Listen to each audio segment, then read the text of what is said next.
This studio photograph looks innocent until you notice what the mother is hiding in her hand. Dr. Marcus Webb had spent 15 years cataloging forgotten photographs in the basement archives of the Atlanta Historical Society, but nothing had prepared him for what he would discover on a humid Tuesday morning in June 2024. The photograph arrived in a donated collection from an estate sale. A simple studio portrait, sepia-toned and creased at the edges, measuring roughly 8 by 10 inches. 4 faces stared back at him from across 125 years of history. The image showed a black family of 4, formally dressed and positioned against a painted backdrop meant to resemble a Victorian parlor. The father stood rigid on the left, his hand resting on the back of an ornate chair wearing a dark suit with a high collar that seemed slightly too tight around his neck. Beside him sat the mother, her expression unreadable, her posture perfect, hands folded carefully in her lap. A boy of perhaps 10 years stood between his parents, and a small girl, no more than 5, sat on a low stool at her mother's feet, her tiny hands clasped together. Marcus lifted the photograph closer to the window, allowing the morning light to illuminate the faded surface. The studio mark embossed in the lower right corner read, Patterson & Sons Photography, Birmingham, Alabama, 1899. He made a note in his catalog. Another anonymous family, names lost to time, identities erased by a century of neglect and institutional indifference. But something about this particular image held his attention longer than usual. Perhaps it was the intensity in the mother's eyes, or the protective way her body angled slightly toward her daughter.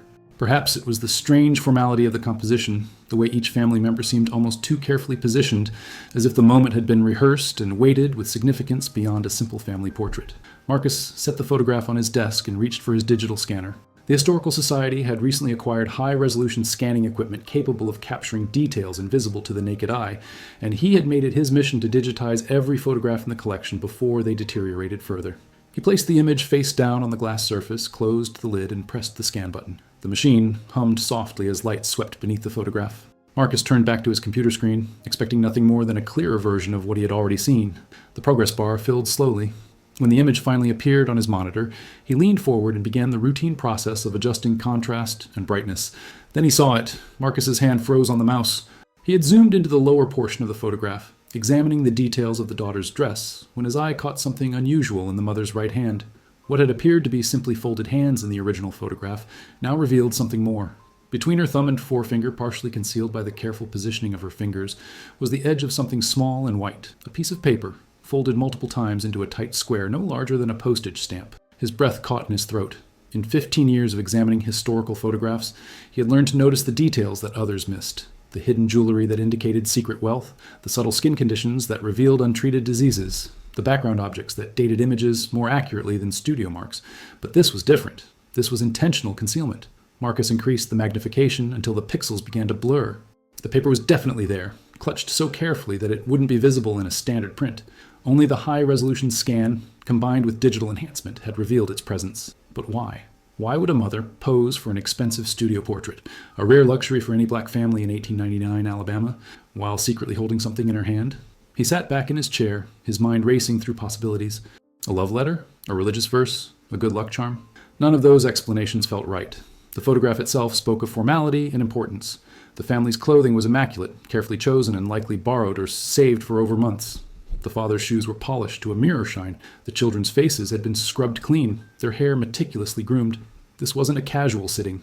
This was a declaration, a record meant to last, to prove something. Marcus pulled out his notebook and began writing down everything he could observe. The mother's age, approximately 30 to 35 years old. Her expression, controlled, almost stern, but with something urgent in her eyes. Her posture, protective, particularly toward the daughter. And her hands, deliberately positioned to conceal whatever she held. He spent the next hour examining every inch of the digital image. The father's face showed the weathered lines of outdoor labor. The boy's eyes held a wariness that seemed far too old for his age. The little girl looked directly at the camera with an openness that broke Marcus's heart. She couldn't have known what dangers her family faced daily in Jim Crow, Alabama. Couldn't have understood why her mother gripped that tiny piece of paper as if her life depended on it. As afternoon shadows lengthened across his desk, Marcus made a decision. This photograph deserved more than a catalog number in a dusty shelf. This family deserved to be remembered. Marcus began where he always did, with the studio itself. Patterson & Sons Photography had operated in Birmingham from 1887 to 1923, according to city directories. The studio had been located on 4th Avenue North, in a district that served both white and black clients, though certainly not at the same times or with the same treatment. By Wednesday morning, Marcus had requested access to the Birmingham Public Library's archives and found himself driving north on I-65, the photograph carefully stored in an acid-free sleeve in his briefcase. The library's local history department occupied the entire third floor of the downtown branch. Margaret Chen, the senior archivist, greeted him with the enthusiasm of someone who rarely received visitors interested in 19th century photography studios. She was a small woman in her 60s, with silver hair pulled back in a neat bun and reading glasses that hung from a beaded chain around her neck. "Patterson and Sons," she said, leading him to a long table covered with ledgers and boxes. They kept meticulous records, thank goodness. Business ledgers, client logs, even some correspondence. "What year are you looking for?" 1899, Marcus replied, removing the photograph from his briefcase. "Probably taken sometime between March and November based on the clothing weight." Margaret put on her glasses and studied the image. Her expression shifted almost immediately from professional interest to something deeper. "My God," she whispered, "look at their faces. Look at what they're carrying in their eyes." Marcus felt a surge of validation. He wasn't imagining the weight of this photograph. "I need to know who they were. There's something hidden in this image, literally hidden." The mother is holding a piece of paper in her hand. Margaret's eyes widened. She took the photograph to the window, tilting it in the light. "I can barely see it, but yes, you're right. How did you spot this? High-resolution scanning and digital enhancement. Whatever she's holding, she didn't want it visible in the original print, but she wanted it there, in the photograph, with her family. Like a message," Margaret said softly.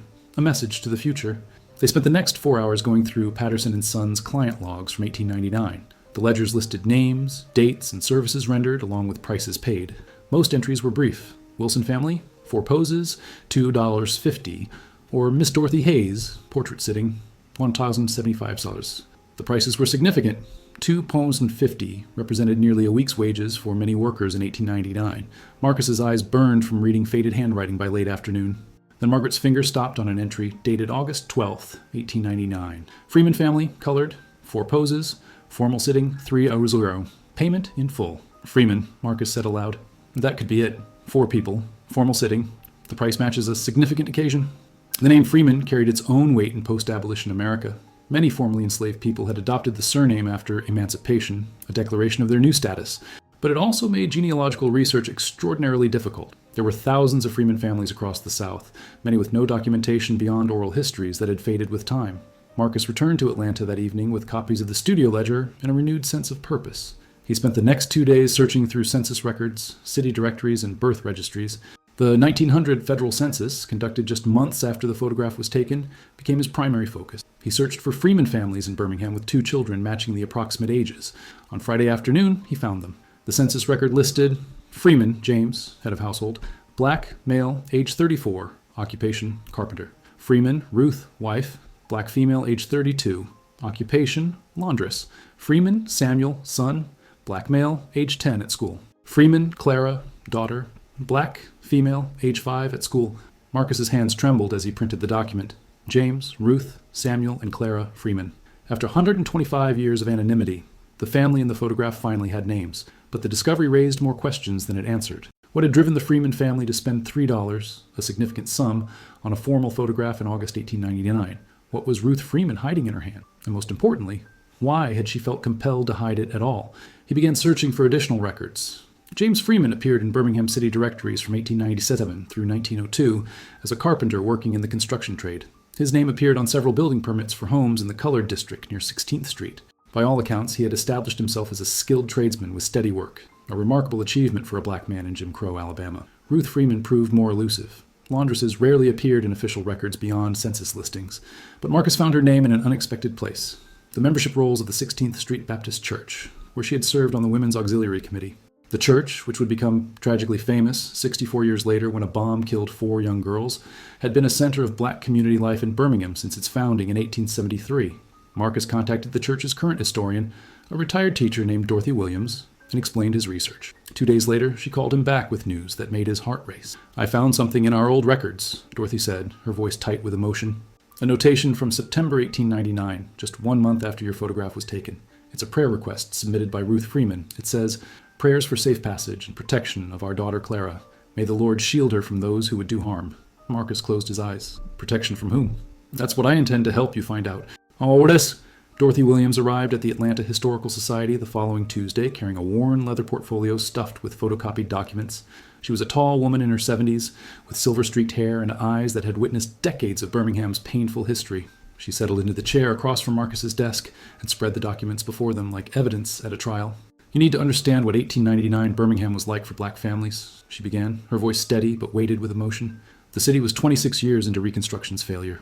The promise of freedom had curdled into something else entirely.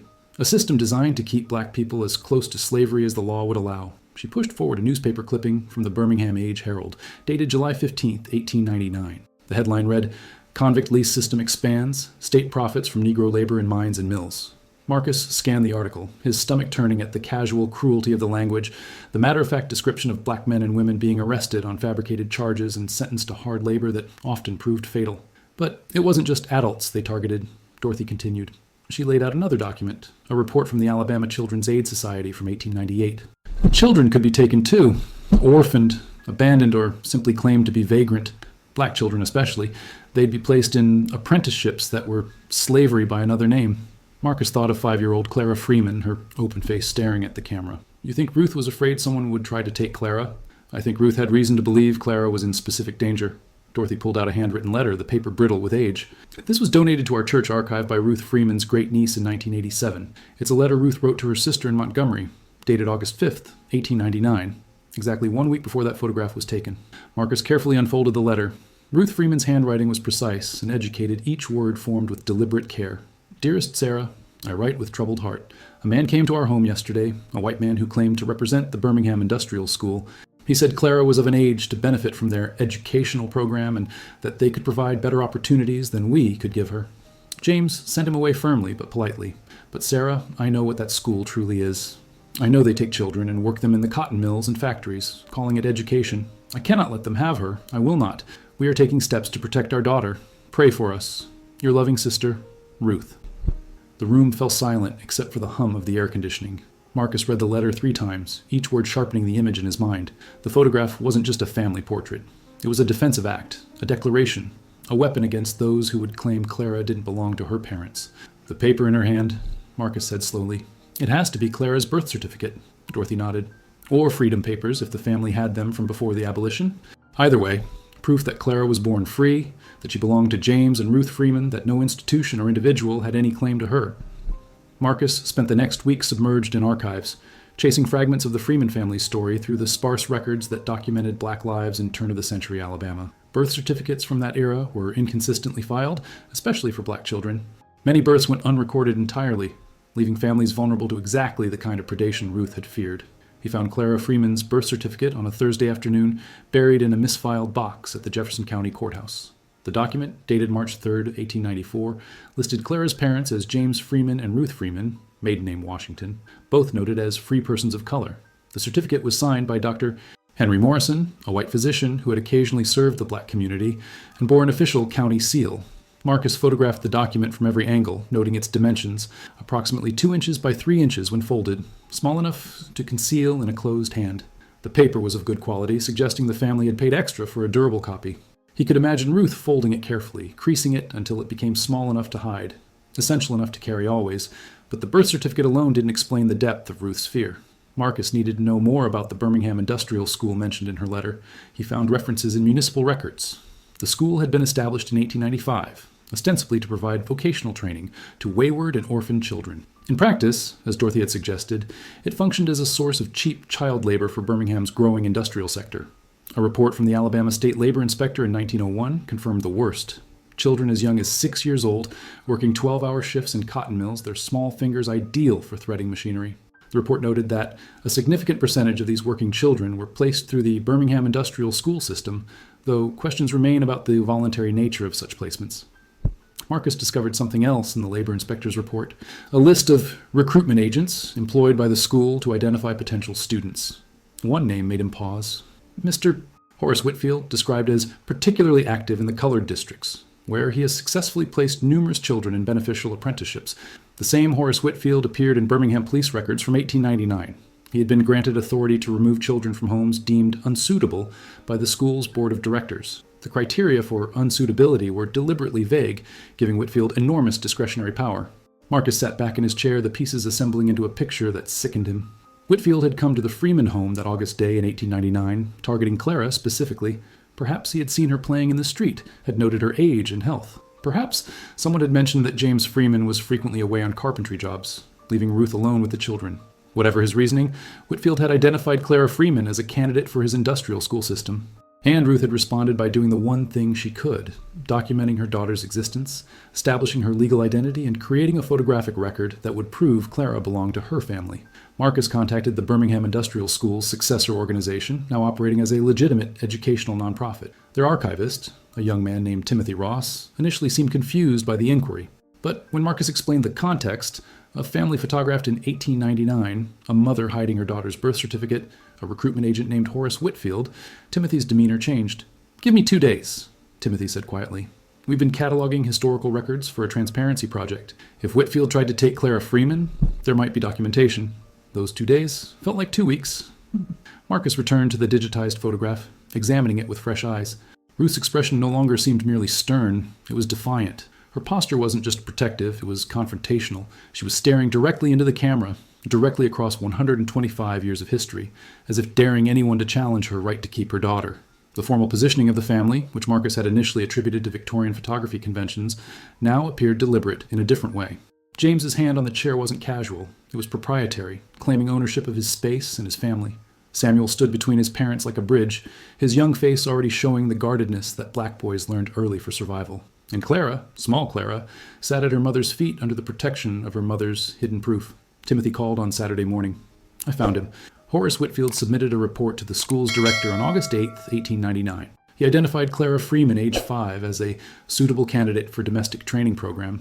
He noted that the family lived in a modest dwelling in the colored district and that the father was frequently absent due to itinerant carpentry work. He recommended immediate placement and requested authorization to retrieve the child. Marcus's jaw clenched. What happened? Was authorization granted? Now that's where it gets interesting.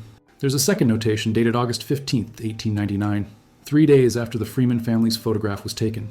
Whitfield reported that he had returned to the Freeman residence to execute the placement, but the family had produced documentation proving legal parentage and free birth status of the child. He noted that the parents became hostile and that he deemed it inadvisable to proceed without additional legal authority. Ruth had shown him the birth certificate. She had shown him proof, Timothy confirmed.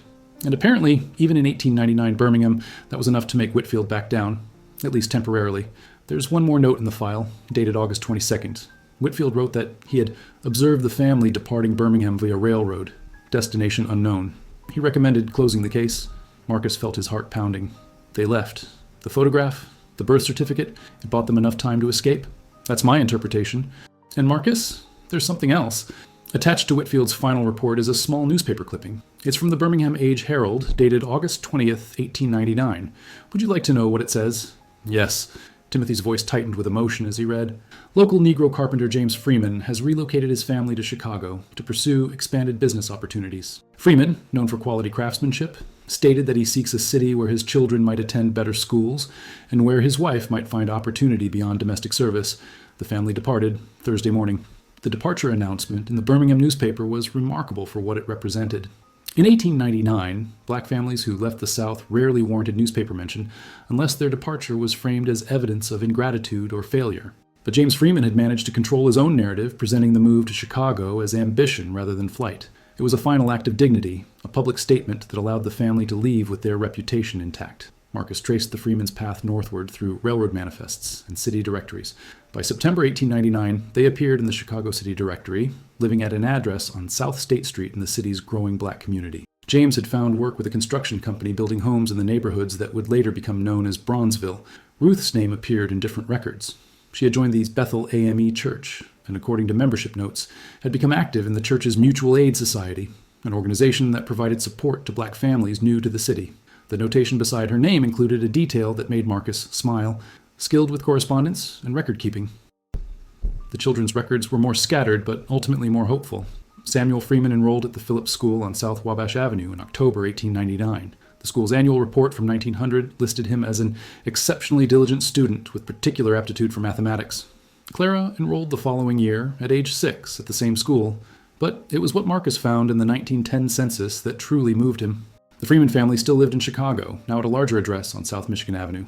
James was listed as owning his carpentry business. Ruth was noted as not employed outside the home, which likely meant she had achieved the goal many black women sought, freedom from working in white households. Samuel, now 20 years old, was listed as a student at the University of Chicago. And Clara, at 16, was noted as a student at Wendell Phillips High School, one of Chicago's premier public schools. They had made it. The family that had fled Birmingham in August 1899, with Ruth clutching her daughter's birth certificate during a desperate photograph, had built a new life in Chicago. The photograph had been more than documentation. It had been a declaration that they existed, that they belonged to each other, that no institution or individual could claim otherwise. Marcus contacted the Chicago History Museum and spoke with a genealogist named Patricia Henderson.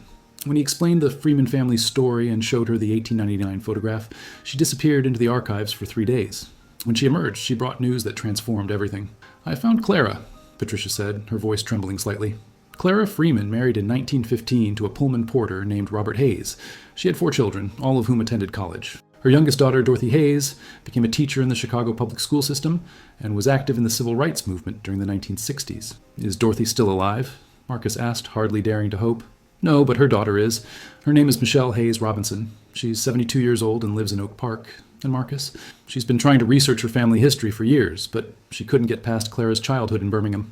She didn't know anything about the photograph." Marcus sat in his office for 20 minutes before making the call, rehearsing what he would say. How do you tell someone that you found a piece of their family's history they never knew existed? How do you explain that their great-great-grandmother had hidden a birth certificate in her hand during a photograph 125 years ago, protecting a 5-year-old girl who would grow up to become their great-grandmother? Michelle Hayes Robinson answered on the 3rd ring.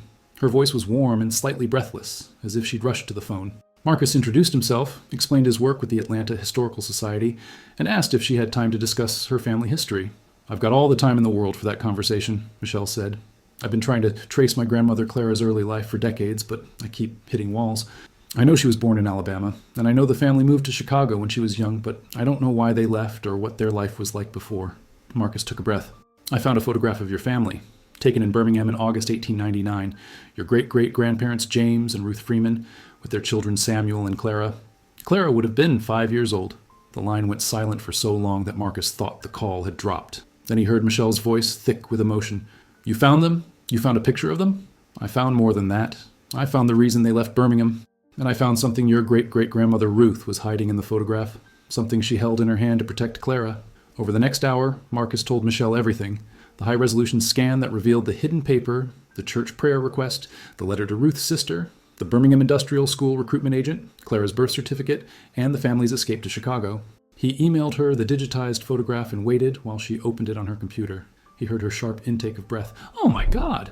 Look at her face. Look at my great-great-grandmother's face. She's so fierce. She was protecting your great-grandmother, Clara, from being taken by a system that treated black children as industrial resources. The paper she's holding, we believe it's Clara's birth certificate. Proof that Clara belonged to her family, that she was born free, that no one had the right to take her." Michelle was crying now, making no effort to hide it. "My grandmother Clara died when I was 15. She was 92 years old. She told me stories about Chicago, about her father's carpentry business, about her mother's work with the church, but she never talked about Birmingham. She never talked about being 5 years old and having to leave everything behind." "Now, the trauma probably went too deep," Marcus said gently. "She might not have remembered the details, or she might have chosen not to pass them down, but your great-great-grandmother Ruth made sure there was a record. This photograph, taken right before they fled, was her way of saying, we exist, we matter, we belong to each other." They talked for another hour. Michelle shared what she knew about Clara's life in Chicago, her marriage to Robert Hayes, her 4 children, her work as a seamstress, and later as a community organizer. Clara had lived to see the civil rights movement, had marched in Chicago alongside Martin Luther King Jr. in 1966, and had died in 1986 surrounded by children, grandchildren, and great-grandchildren. "She lived a full life," Michelle said, "because Ruth fought for her, because Ruth wouldn't let them take her baby." 3 months later, Marcus stood in the main exhibition hall of the Atlanta Historical Society, watching as visitors gathered around a new display. The 1899 photograph of the Freeman family occupied the center, enlarged and beautifully restored, with Ruth's hidden birth certificate visible in a detailed inset image showing the enhanced zoom. Surrounding the photograph were the documents Marcus had discovered: Clara's birth certificate, Ruth's letter to her sister, the church prayer request, Horace Whitfield's recruitment reports, and the Birmingham newspaper announcement of the family's departure. But the most powerful element of the display was the contemporary photograph mounted beside the historical one. Michelle Hayes Robinson had gathered Clara's descendants, more than 30 people spanning 4 generations, for a family portrait in Chicago. They stood together in front of Bethel AME Church, the same church Ruth had joined in 1899. In the photograph, Michelle held a framed copy of the original 1899 image, completing the circle across 125 years. The exhibition text, written by Marcus with input from Michelle and Dorothy Williams, told the Freeman family's story without sentimentality, but with the emotional weight it deserved. It explained the context of 1899 Birmingham, the threat that Clara had faced, and Ruth's act of resistance through documentation and photography. It described the family's successful escape to Chicago and Clara's long life, and it ended with a question that invited reflection. How many other families left similar records, hidden in plain sight, waiting to be discovered and honored? Michelle had traveled from Chicago for the exhibition opening. She stood beside Marcus now, her hand resting on his arm, tears streaming down her face as she watched strangers stop to read her family's story. A young black girl, perhaps 8 years old, stood transfixed before the photograph of 5-year-old Clara. "Mama," the girl said, tugging her mother's hand, "that little girl looks like me." "She does, baby," her mother replied softly. "She looks like all of us." Marcus thought about the journey this photograph had taken, from a Birmingham studio in August 1899, where Ruth Freeman had clutched her daughter's birth certificate in her hand while staring defiantly at the camera, through 125 years of darkness in attics and archives, to this moment where it could finally tell its story to an audience ready to listen. The photograph had served its purpose in 1899, giving the Freeman family the documentation and courage they needed to escape. But it served a purpose now, too, reminding everyone who saw it that resistance took many forms, that love expressed itself through fierce protection, and that the determination to keep one's family together in the face of systems designed to tear them apart was itself a form of heroism. That evening, after the exhibition hall had closed, Marcus returned to his office and opened the file containing dozens of other photographs he'd cataloged over the years, anonymous faces, forgotten names, stories waiting to be discovered. He began scanning them with new eyes, looking for the hidden details, the clutched objects, the defiant stares, the messages sent across time. Somewhere in these images, other families were waiting to be found. Other mothers had hidden other proofs. Other stories deserved to be told, and Marcus intended to find them, one photograph at a time, bringing the past into conversation with the present until every forgotten face had a name and every act of courage had a witness. The Freeman family's photograph remained on his desk, Ruth's fierce eyes watching over his work, a reminder that history isn't just what gets recorded in official documents, but what families preserve in the margins, in the hidden spaces, in the desperate acts of love that echo across generations.